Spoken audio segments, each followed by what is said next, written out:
ఎలక్షన్లలో పోటీ చేసేటందుకు టికెట్ వస్తుందో రాదో అని అన్ని పార్టీల లీడర్లు ఆగమాగమైతుర్రు. పెద్ద మనుషులను కలుస్తున్నారు, పైరవీలు చేస్తుర్రు. అటు ఇటు ఉన్నదని తెలిస్తే అలిగియలుగా పడుతున్నారు. మొత్తానికి టికెట్ రాదని సమజైనోళ్ళు పక్క సూపులు చూస్తుర్రు. ఇట్లా ఎవ్వళ్ళ లొల్లి వాళ్ళకే అయ్యింది. అయితే ఏతోనికి ఏతైతే కథోనికి కథ అయినట్టు నడుమ ఎవరు పెడుతుర్రో ఎప్పుడు పెడుతుర్రో ఏమో గాని ఫ్లెక్సీలు పాడుగాను అందరినీ పరిచయం చేస్తున్నాయి. ఇగో చూడుర్రి, ఎవరు కడుతున్నారో ఎవరు కట్టిస్తున్నారో ఎప్పుడు కట్టిస్తున్నారో గాని లీడర్లకు కంటి మీద కునుకు లేకుండా చేస్తున్నాయి ఫ్లెక్సీలు. మాపటీలు మాటసంగానే ఉంటారు. పొద్దుగాల లేసి చూష్టాలకు చెవురాస్తల పెద్ద పెద్ద ఫ్లెక్సీలు కానొస్తున్నాయి. అగ చూడరి, గుంటూరు పట్టణంలో ఎవరు కట్టించిర్రో గాని వస్తున్న మీకోసం అని ఫ్లెక్సీలు కట్టించిర్రు. మరిగా వచ్చేటోళ్ళు ఎవరు వచ్చి ఏం చేస్తారో గాని ఆ పసుపు రంగు చూస్తుంటేనైతే సైకిల్ పార్టీ వాళ్ళే కట్టించిర్రు అనుకుంటారట అందరూ. సైకిల్ పార్టీ తరపుకి వెళ్లి గుంటూరు పశ్చిమ నియోజకవర్గంలో టికెట్ పోటీ గట్టిగా నడుస్తున్నదట. గా పోటీ పడుతున్న లీడర్లే ఎవరిలో ఒకళ్ళు కట్టింటారని అనుకుంటారు అందరూ. కట్టించిన వాళ్ళు తేలు ఉట్టిన దొంగలు లెక్క సప్పుడు దాకానే ఉన్నారు గాని తత్తిమోళ్ళకే ఫ్లెక్సీలు చూసినాక తిండి కూడా సాయిస్తలేదట. ఇగిదిట్లుంటే గుడివాడల కొడాలి నానిని కాదని వేరేటోళ్ళకి టికెట్ ఇస్తారని మండల హనుమంతరావు ఫ్లెక్సీలు కట్టిర్రు కదా కొంతమంది. గా ముచ్చట్ల మీద కొడాలి నాని గారమైండు కదా. అట్లిట్లా లొల్లి పెద్దగా అయ్యేటాలకి ఇక గా ఫ్లెక్సీలో ఉన్న హనుమంతరావే బయటకు వచ్చి మాట ముచ్చట చేసిండు. పదవి కావాలి, లేదా ఇతర ప్రయోజనాలు కావాలి, లేదా ఎమ్మెల్యే గారితో 24 గంటలు ఉండాలనే కోరిక కానీ నాకు ఉండదు. నాకున్న వృత్తిలో ఉండే బిజీ వల్ల నేను కొద్దిగా కార్యక్రమాలకు అటు ఇటు వెళ్తూ వస్తూ ఉంటాను. అంతే తప్పితే ఆయనతో అభిప్రాయ భేదాలు పడాల్సిన అవసరం కూడా నాకు లేదు. నేను రాజశేఖర్ రెడ్డి గారి కుటుంబానికి విశ్వాసంగా ఉంటాను. నేను ఎప్పుడూ కూడా పార్టీ లైన్ దాటి కానీ, పార్టీ కార్యక్రమాలు దాటి కానీ, లేదా ఎమ్మెల్యే గారిని దాటి కానీ వెళ్ళే ప్రసక్తే లేదని ఇందు మూలంగా తెలియజేస్తాను. కాదన్నట్టు కొడాలి నాని గీసిన గీత దాటనన్నట్టు చెప్పుకొచ్చిండు. అటు విజయవాడ పశ్చిమాన కూడా సైకిల్ పార్టీ టికెట్ కొరకు గట్టి పోటీ నడుస్తున్నదట. ఇప్పటికే టికెట్ కావాలి అని చంద్రాలు సార్ కటౌట్కు నెత్తుటి అభిషేకం చేసిండు బుద్ధ ఎంకన్న. పొత్తుల సంసారం కాబట్టి జనసేనోళ్ళు కూడా టికెట్ కావాలని అంటున్నారట. మరిగా ఆఖరికి ఏమవుతుందో ఏమో గాని టికెట్ నాదంటే నాదన్నట్టే చేస్తారు లీడర్లు. ముందుకు ముందే ఫ్లెక్సీలతోని అగ్గి రాజేస్తున్నారు. ముందు ఇంకెంత కిరికిరి అవుతుందో ఏమో మరి చూడాలి. వాళ్ళేమనుకుంటారు వీళ్ళేమనుకుంటారు అనేవేం ఉండవు కొంతమంది లీడర్ సభలకు. రాజకీయాలలో గట్ల అనుకుంటే అస్సలు నడవది అన్నట్టే చేస్తుంటారు. ఉన్న పార్టీ మీద వాళ్ళకి ఆడిపోసుకొని వేరే పార్టీలకు పోతుంటారు. మళ్ళా ఓ నెలగానే అస్సలు సిగ్గుపడకుండా పోయి పాత పార్టీలనే కలుస్తుంటారు. పొద్దుగాల ఒక పార్టీ, మాపటీలో ఒక పార్టీ మారిన వాళ్ళు కూడా ఉన్నారు. గాలి ఎటు వీస్తే అటు కొట్టుకుపోతుంటారు. ఇగో గి ముచ్చట చూడుర్రి. ఈ రోజున మంగళగిరిలో తిరిగి వైఎస్ఆర్ కాంగ్రెస్ పార్టీని గెలిపించడానికి మూడవసారి నేను తిరిగి వైఎస్ఆర్ కాంగ్రెస్ పార్టీలోకి జగన్మోహన్ రెడ్డి గారి దగ్గర చేరడం జరిగింది. గద అన్నట్టు అటు తిరిగి ఇటు తిరిగి మళ్ళా జగన్ అన్న పంచనే చేరిండు మంగళగిరి ఎమ్మెల్యే ఆళ్ల రామకృష్ణారెడ్డి. షర్మిలక్కకు చెప్పిండో లేదో గాని చక్కగా తాడేపల్లికి పోయి సీఎం సార్ తో మాట ముచ్చట చేసిండు. అయ్యింది పోయింది ఇక మళ్ళా ఫ్యాన్ కిందనే కూకుంటా అన్నట్టు జోలు చెప్పిండట. అప్పట్లో పార్టీలకు వెళ్ళి బయటికి పోయేటప్పుడు జగనాలు సార్ అది చేస్తలేడు ఇది చేస్తలేడు అన్నట్టు సాపిచ్చిండు. ఇక ఇప్పుడు చూడరి ఏమన్నాడు. జగన్ అన్న మరొక 20-30 సంవత్సరాలు ఈ రాష్ట్రానికి అండగా ముఖ్యమంత్రిగా నిలబడితేనే ఇవాళ జగనన్న వేసినటువంటి ఈ పునాది వల్ల రేపు మా పిల్లలు, మా భవిష్యత్తు, మా తరాలన్నీ కూడా ఇక ఎల్లకాలం చాలా గొప్పగా ఉంటాయని చెప్పేసి భావిస్తూ ఉన్నారు. కాబట్టి వాళ్ళు తీసుకున్నటువంటి నిర్ణయానికి అనుగుణంగా అందరం పనిచేయాల్సినటువంటి బాధ్యత ఉంది. కాబట్టి అప్పుడేమో అట్లా ఇప్పుడేమో గిట్లా. వద్దు ఏం తిప్పలొచ్చింది ఎందుకు పోతున్నావు అంటే కూడా వినకుండా వాయే.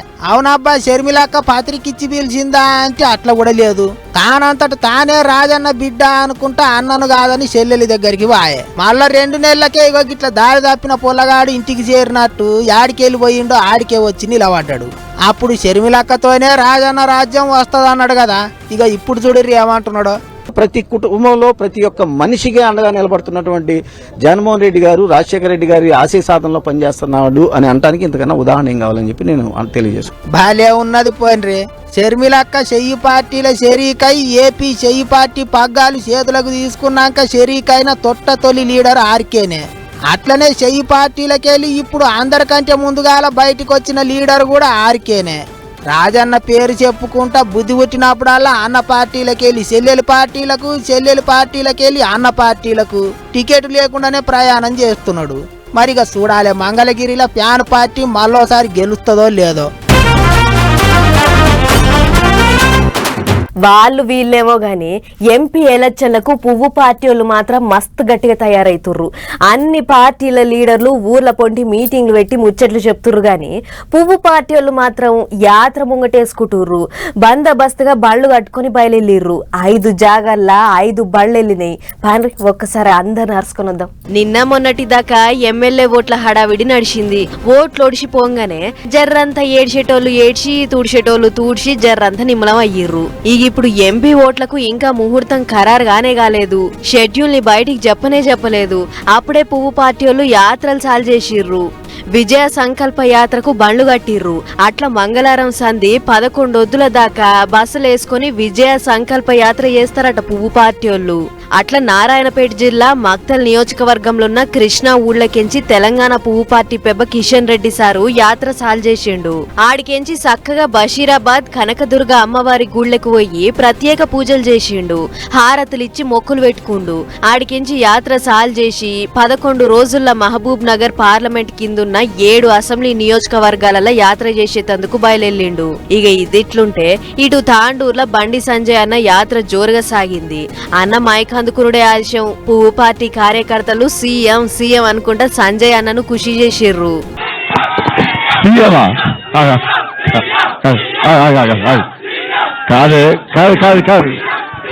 ఇక ఇట్లా కార్యకర్తలు సీఎం అనుకుంటా నినాదాలు చేస్తుంటే సంజయ్ అన్న ముఖంలో సంబరం చిన్నగా లేదు. ఇక సంజయ్ అన్న మామూలుగానే ఎగస్ పార్టీ వాళ్ళ మీదకి ఎత్తెత్తిపోస్తాడు. అసొంటిది ఓట్ల ప్రచారం అంటే ఎట్లుంటది? ఇక మైక్ అందుకొని దుమ్ము దులిపి దూడనే బర్రకేసినంత పనిచేసిండు. ఎగస్ పార్టీ వాళ్ళ మీదకి ఎత్తెత్తిపోసిండు. ఉందని ప్రచారం చేసే ఫాల్తు రాజకీయ నాయకులకు ఒకటే వార్నింగ్. మీరు చెప్పులేసుకున్నారా? చెప్పులు తీరి ఇవాళ తారపల్లి చెప్పులు తీరి చెప్పులు ఉండాలి తీరి చెప్పులు తీరి చెప్పులు తీరి ఎవడన్నా అంటే ఈ చెప్పుతో కొట్టురానా. ఇట్లా ఓకేలా పువ్వు పార్టీ వాళ్లకు పూసగుచ్చుకుంటేనే ఎగస్ పార్టీ వాళ్ళ మీదకి ఎత్తెత్తిపోసిండు.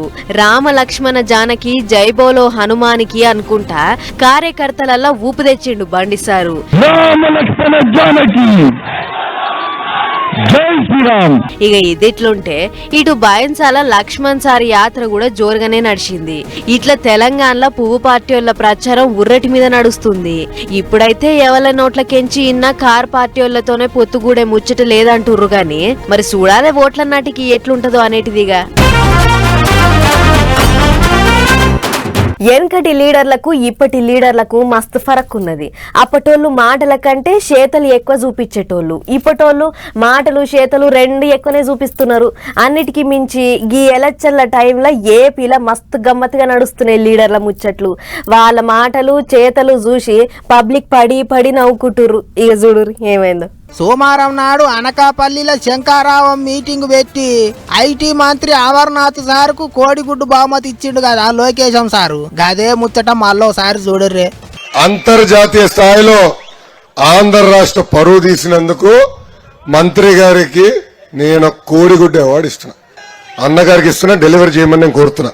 ఏదో బంగారపు ఉంగరం డబ్బాల పెట్టుకొని తీసుకొచ్చినట్టు కోడిగుడ్డును 10 లంగా డబ్బాల పెట్టుకొని తీసుకొచ్చిండు. మరిగా లోకేశం సారు గంత పాయిరంగా కోడిగుడ్డు బహుమతి ఇస్తే మంత్రి సారు ఊకుంటాడా?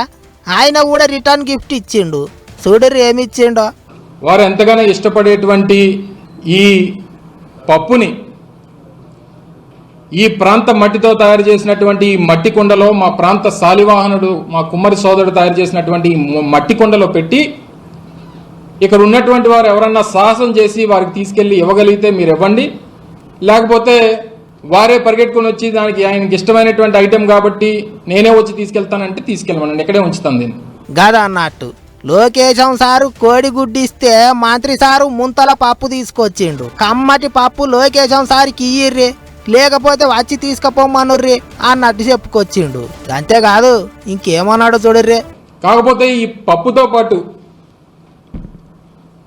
ఈ పప్పుతో పాటు ఇందులో కాస్త ఉప్పు కారం కూడా కలిపా. కేవలం ముద్దపప్పు అయితే సరిపోదు వారికి. ఉప్పు కారం కూడా గట్టిగానే వేసిండాట. అనకాపల్లి మీటింగుల చిన్నబాబు ముచ్చట్లు గట్టిగానే తలిగినట్టున్నాయి మంత్రి సార్కు. అందుకే ఇక దెబ్బకు దెబ్బ అన్నట్టు కోడిగుడ్డుకు పప్పు ముంత అన్నట్టు చేసిండు. ఒక్క గుడివాడ సారే కాదు, అటు నీళ్ల మంత్రి అంబటి సారు కూడా గట్టిగానే ఆర్చుకున్నాడు. బయటకు వస్తేనేమో మా నాన్న గుండె ధైర్యం గలవాడు, మా నాన్న కుర్రోడు, మా నాన్న కొండలెక్కగలడు, బండలు మోయగలడు అని చెప్తాం. మళ్ళీ అక్కడ బెయిల్ పిటిషన్ ఏమైనా ఆర్గ్యుమెంట్ చెప్పాలి వస్తే మా నాన్న అసలు చాలా ముసోడండి, నడవలేకపోతున్నాడండి, తిరగలేకపోతున్నాడండి. ఏంది అన్ని కథలు? అందితే కాళ్ళు, అందకపోతే జుట్టు. మీ నాన్న స్వభావమే నీకొచ్చింది. గిట్లా భలే నడుస్తున్నాయి ఏపీల లీడర్ల ముచ్చట్లు. సినిమా డైలాగులే అనుకున్నాం, కానుకలు కూడా ఇచ్చి పుచ్చుకుంటున్నారు. ఫ్రీ బస్సుల ప్రయాణం అన్న కాడ నుంచి ఆడోళ్ళంతా బస్సులలోనే ఎక్కి ప్రయాణం చేస్తుర్రు. కార్లు బండ్లు ఉన్నోళ్ళు కూడా అన్నిటిని పక్కకు పెట్టి బస్సులలోనే తిరుగుతుర్రు. అట్లా బస్సులలో ఎక్కే గుళ్ళు గోపురాలు తిరుగుతుర్రు. గుళ్ళు అంటే యాదకొచ్చింది, మేడారం జాతర చేయంగా బస్సులలో ఎక్కి తిరిగే అక్కలకు ఆర్టీసీలు ఏదో ముచ్చట చెప్పిర్రట. గా ముచ్చట ఏందో ఇనుర్రి. ఇటు మేడారంలో సమ్మక్క సారక్కల జాతర అవుతుంటే బస్సులు లేక ఉన్న బస్సులు సరిపోలేక బస్ స్టాండ్ల పొంటి ఇంకో జాతర నడుస్తుంది తెలంగాణలో. మేడారంలో అయ్యేటి జాతరకు బగ్గ పబ్లిక్ వస్తారు కాబట్టి ఆర్టీసీలు రాష్ట్రంలో ఉన్న బస్సులన్నీ మేడారంకెళ్లే మలిపిర్రు. ఇంకేముంది, ఏ బస్సు చూసినా మేడారం స్పెషల్ బస్ అని బోర్డు తగిలిచ్చిర్రు. అట్లా ఏం తక్కువ అన్ని జిల్లాలకించి 6000 బస్సుల్ని మేడారం తొవ్వల తిప్పుతుర్రు. అన్నేమో గాని ఉమ్మడి వరంగల్, ఖమ్మం, కరీంనగర్, ఆదిలాబాద్ జిల్లాలకించి ఎక్కువ మంది భక్తులు వస్తారని అటు దిక్కెళ్లి 51 క్యాంపుల్ని పెట్టిర్రట. మేడారం పోయేటి భక్తులకు తిప్పలు ఉండొద్దని మేమే బస్సులన్నిటినీ అటు దిక్కు మళ్ళిచ్చినాం. ఎవ్వరు నారాజు కావద్దు, ఎక్కువ తక్కువ మంది వస్తారు కాబట్టి జాతరకు పోయేటోళ్ళకి ఎవ్వళ్ళకి తిప్పలు ఉండొద్దని అటుకెళ్లి జర్రని బస్సుల్ని ఎక్కువ తిప్పుతున్నామని ఆర్టీసీ పెబ్బ సజ్జనార్ సారు ట్విట్టర్ గుట్ల రాసుకొచ్చిండు. అంతేకాదు, ఈ జాతర అయిపోయేటి దాకా అక్కడికి పోయేటి భక్తులు వచ్చేటి భక్తుల రద్దీ తగ్గేంత దాకా బస్సులో తిరిగేటోళ్ళు ఇంకొక ప్రత్యామ్నాయాన్ని దేవులాడుకోవాలని కూడా రాసుకొచ్చిండు. అట్లా మంగళవారం సందే అన్ని జిల్లాలకెంచి అన్ని డిపోలకెంచి బస్సుల్ని మేడారంతో పట్టిచ్చిర్రు ఆఫీసర్లు. ఇక అట్లా బస్సులన్నీ అటు దిక్కే తిరుగుడుతోని ఇటు బస్సులెక్కి తిరిగేటి పబ్లిక్ కు తిప్పలైతున్నది. బస్ స్టాండ్లన్నీ జాతర లెక్కనే తయారైనాయి. బస్సులెక్కి పోయేటి భక్తులతోని మేడారంలో జాతర అవుతుంటే బస్సులు లేక పరితపించేటి పబ్లిక్ తోని ఇక్కడ బస్ స్టాండ్ల పొంటి కొంత జాతర అవుతుంది. ఇక పట్నంలో ఉన్న మెట్రో స్టేషన్ల కారు వెట సందే లేదు. బస్సులెక్కి తిరిగేటోళ్ళంతా ఇప్పుడు మెట్రోల మెట్లెక్కుతుర్రు. అలవాటు పడ్డ పానాలాయే, ఇన్నొద్దులకు పుక్కట్ల బస్సులెక్కి తిరిగినోళ్ళాయే. ఛార్జీలు పెట్టుకొని తిరగాలంటే ఎట్ల పానం ధరిస్తుందో ఏమో చూడాలే. తప్పదు మరి, అల్మికో బల్మికో తిరగాల ఈ వారం దినాలు, లేకుంటే ఏం చేస్తారు. చాలా మంది సర్కార్ కొలువు కొట్టుడే లక్ష్యం అన్నట్టు చదువుతారు. ఇక కొలువు వచ్చినాక ఏడో ఒకరు నియత్గా డ్యూటీ చేస్తారు. ఎక్కువ ఎప్పుడో ఓసారి బల్ల కింద చేతులు పెట్టేటోళ్ళే ఉంటారు. సర్కారోళ్ళు ఇచ్చే లక్షల రూపాయల జీతం తీసుకొని అవి సాలనట్టు లంచాలు తీసుకుంటుంటారు. వాళ్ళంతల వాళ్ళే కొలువుకు ఎసరు పెట్టుకుంటుంటారు. అగో గాసొంటి ముచ్చటే గీది కూడా చూడుర్రి.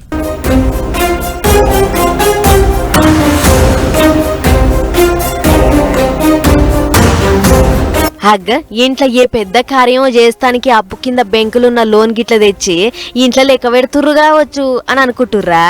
అసలు ముచ్చట తెలిస్తే ఆయమన్న తిట్లు తిడతారు. గిరిజన సంక్షేమ శాఖల కొలువు ఎలగబెడుతున్న జ్యోతి అనే గీ ఆఫీసర్ అమ్మ బువ్వ తక్కువ తింటదట, లంచాలు ఎక్కువ తింటదట. అందుకే పని పాతరేసి లంచాలకు జాతర షురూ చేసిందట. అయితే ఒక పనుండొస్తే ఉత్తగెట్ల చేసి పెట్టాలే, ఓ 84,000 రూపాయల కట్నం పట్టుకరాపో అని అన్నదట. ఇంత పనికొచ్చినవా అని ఎమ్మటే ఏసీబీ వాళ్లకు ఫోన్ కొట్టిండటగా అన్న. ఆయనక మోక చూసి వలేసిన ఏసీబీ అధికారులు భరణం తీసుకుంటున్న మేడంను అరెస్టు చేసి ఆమె ఇలాకకు పోయి లంచాలు తీసుకుంటా ఎంత ఎన్కేసిందని ఎంకులాడే కార్యం ముంగటేసుకుర్రు. ఆగ చూడుర్రి ఎన్ని కట్టలున్నాయో. ఇంట్లో ఏ సంచి ముట్టుకున్నా ఏ ఊరుకు సదిరినా ఏడవడితే ఆడ కట్టలే కట్టలు. ఏం తక్కువ 65 లక్షల పైకము 4 కిలోల బంగారం దొరికిందట. అరే ఆఫీసర్లు ముగ్గురే వచ్చినట్టున్నారు కదా. ఆయన ఈసొంటి ఉత్తమ పనితనం ఎలుగబెట్టేటోళ్ళ ఇండ్లకు చెక్కింగ్ పోతున్నప్పుడు ఓ పైసలు లెక్క పెట్టే మిషన్ అన్న ఎంట తీసుకొని పోవాలి, లేకుంటే ఆఫీసర్లన్న వెనక పోవాలి అని అనుకుంటుర్రుగా పైసల కట్టలు చూసినోళ్ళు. ఇక అప్పటిదాకా మంచిగున్న మేడంకు ఏసీబీ వాళ్ళను చూడంగానే ఇన్ని దినాలు చెమట తీసి రెక్కలన్నీ ఓంగ కూడబెట్టిన సొమ్మంతా గుంజుకపోతుర్రు అని నారాజయ్యి ఒంట్లో సుస్థి చేసిందట. ఇది యాక్షనో రియాక్షనో మనకైతే తెలియదు గాని ఉస్మానియా దాకానకు కొంచెం పోతే పరీక్షలన్నీ నార్మలే అని వచ్చినాయట. ఆయన ఫిర్యాదులు సరిగ్గా ఇయ్యలే గాని మన చుట్టూ ఈసొంటి అవినీతి తిమింగాలు శితం ఉన్నాయి అని అనుకుంటుర్రు ఈ ముచ్చట చూస్తున్న జనం. అన్నేమో గాని అరెస్ట్ తర్వాత సోయికొచ్చిన ఆఫీసర్ అమ్మ కన్నీళ్లు పెట్టుకుంది. మరిగా చిన్నదానికి పెద్దదానికి పబ్లిక్ దగ్గర లంచాలు వసూలు చేసినప్పుడు వాళ్ళేం తేడిచి ఉండాలి కదా. అందరికీ అన్నం పెట్టే రైతన్నలకు కోపం వచ్చిందంటే ఇక అట్లిట్లుండదు ఎవ్వరం, ఏడికైతే ఆడికి అన్నట్టే ఉంటది. ఇప్పుడు ఢిల్లీ సరిహద్దుల పొంటి లడాయి గిట్లే నడుస్తున్నది. ఎన్నొద్దులన్నా గాని ఏమన్నా గాని అన్నట్టే మకాం పెట్టిర్రు రైతులు. అటు సెంటర్ సర్కారులతోని మాట ముచ్చట్లు నడిచినా సామరస్యం కాలేదట. అందుకే మస్తు ఉడుకు మీద ఉన్నారు రైతన్నలు. తాడో పేడో తేల్చుకొనికే తయారైనరు. అగ చూడుర్రి ఢిల్లీ హద్దుల పొంటి ఎట్లున్నదో పరిస్థితి. మాట ముచ్చటంతా సమరస్యం మీద నడుస్తున్నది. 2 దినాల పంచాయతీ తశ్వే చేస్తారు అని అనుకుర్రు అందరు గాని అటు తిరిగి ఇటు తిరిగి మళ్ళా చెలో ఢిల్లీ అనే కాడికే వచ్చింది రైతుల కిరికిరి. సెంటర్ సర్కారోళ్లతోని 5-6 సార్ల మీటింగ్లైనా అటోళ్ళు ఇటోళ్ళు ఒక మాట మీదకి రాలేదట. పప్పులు మక్కలు పత్తి అసొంటి పంటలన్నీ మద్దతు ధరకే కొంటమన్నారట సర్కారోళ్ళు. అయినా కూడా రైతులు తగ్గేదే లేదన్నారట. అందుకే ఇక బుధవారం ఢిల్లీలో లొల్లికి గట్టిగానే తయారైనరు. ఇప్పటికే వారం దినాలకు వస్తున్నది. కానా పీనా సోనా అన్ని ఢిల్లీ సరిహద్దులనే నడుస్తున్నాయి. పొద్దుగాల ఉడుకుడుకు షాయ్ కాసుకుంటుర్రు, పగటిలి బూ వండుకుంటుర్రు, షర్బతులు చేసుకుంటుర్రు. ఎన్నొద్దులన్నా గాని తాడో పేడో తేల్చుకున్నాకనే వెనకకు మల్లాలే అన్నట్టే చేస్తుర్రు రైతన్నలు. ఇక ఆడే కాలు పాడే నోరు ఊకుండవు అన్నట్టు పొద్దుగాల లేస్తే శెల్కల పొంటి తిరుక్కుంటే వ్యవసాయం చేసేటోళ్ళు ఉత్తగా కూసోమంటే ఎట్లా కూర్చుంటారు. అందుకే ఇగో గా రోడ్డు పక్క పొంటే ఓ రైతన్న చిన్న మడి తయారు చేసుకుని ఉల్లిపొరక వండిస్తుండు. ఏదేమన్నా గాని యూర్రి అయితే గీతే మా డిమాండ్లన్నా ఒప్పుకోవాలి, లేకుంటే వేసిన ఆ ఇనుప కంచెలను తీసి ఢిల్లీ కన్నా తోలియాలే అని రైతులు జిద్దు మీదుర్రు. మరి ఎంత లొల్లైతుందో పోలీసోళ్లకు రైతులకు ఎసొంటి యుద్ధం అవుతుందో ఏమోనని అంత బుగులు పడుతుర్రు. చూడాలి మరిగా ఎట్లెట్లయితుందో. ఈ నడమ చికెన్ తింటే గదేదో అడ్డదాకుల రోగమోడు మోపైతుందంటుర్రు. అందుకే బుగులయ్యి ఆయతరమ్మ వాళ్ళు చికెన్ తెరుగు పోకుండా చేపలు తెచ్చిర్రు. ఇక మా అవ్వ మాల్ మసాలా నూరి ఇంత చింతపండేసి మంచిగా పులుసు పెట్టింది. భోగం దించుడే ఆలస్యం, లొట్టలేసుకుంటా తిన్నాం పొర్రి అన్నట్టు చేపల కూర అంటే యాదకొచ్చింది. గీ ముచ్చట చూడుర్రి. అగ్గ యాట పోగులేసినట్లే చేస్తుండు, ఇంతకు ఏంటి కావచ్చు అని అనుకుంటుర్రా? పచ్చాపలు. అవునంటే యాట పోగులు లెక్కనే వేసిన గీ శాప పోగుల ఇచ్చంత్రమైన ముచ్చట శ్రీకాకుళం జిల్లా పలాస మండలం మోదుగుల పుట్టి అనే ఊళ్ళో అయ్యింది. ఇంటానికి జర్రంత గమ్మత్తున్నప్పటికీ ఇదాళ్ళ తాతల కాలం సంధి వస్తున్న ఆచారం అట. ఇదే ఊళ్ళే ఉన్న ఈ చెరువు నీళ్లతోనే పంటలు వండించుడు, తానాలు చేసుడు, పశువులకు నీళ్లు కూడా తాపేటోళ్ళట. అయితే ఎప్పట్లెక్కనే ఊళ్ళే డప్పు సాటింపేసి చెరువుల చేపలు పట్టే కార్యం పెట్టుకుర్రట. ఇక చేపలు పట్టొచ్చినోళ్ళు పట్టరానోళ్ళు ముసలోళ్ళు అనే తేడా లేకుండా ఊళ్ళో ఉన్న మొత్తం 108 ఇండ్లకు చేపలన్నిటినీ సమానంగా పోగులేసి పంచుకుంటారట. అగో అట్లా చేసుడనక మతలబు ఊళ్ళో అందరూ సమానమే అని అంటుర్రట అక్కడి పబ్లిక్. ఆచారం ఏమో గాని ఊళ్ళో బజార్లన్నీ కౌసుకూర వండుతుంటే ఊరి పొలమీర దాకా గప్పు నాశనొచ్చిందట. ఇక నిన్నీయాల ఎదురింటోళ్లకు పక్కింటోళ్ళకే పడతలేదు.